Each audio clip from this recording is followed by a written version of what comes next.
So I thought I might just share a few little reflections on Shakespeare and lockdown, because as has been kind of much written about over the last few weeks, Shakespeare lived much of his life in lockdown, and some of his best work was written, we know, during long periods of quarantine.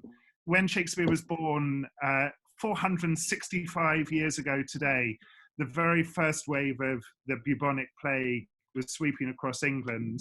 And from 1603 to 1613, at the height of Shakespeare's popularity, the Globe and many other London venues were closed for a total of 78 months, which makes the kind of 5 weeks that we've all spent in isolation feel very, very small by comparison. So, you know, I think you can say with real confidence that everyone in Shakespeare's audience would have understood exactly what it meant to be sealed up at home.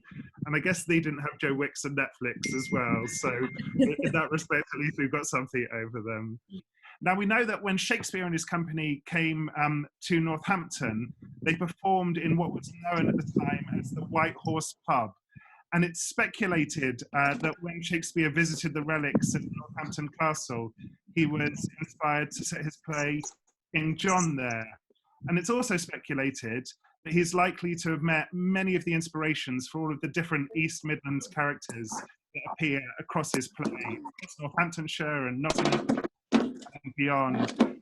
So I think in many ways, on this Zoom channel, the guy that saw this all coming and that understood much better how to navigate it than all of us was the bard himself. And I'm sure that he'd kind of be looking down on us today, toasting him with a kind of wry smile.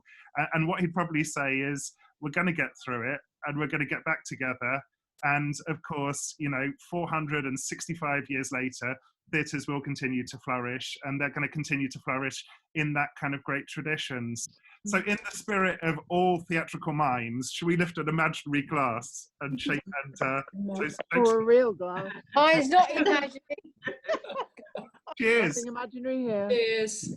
Cheers. Cheers. Happy birthday. Cheers. Birthday.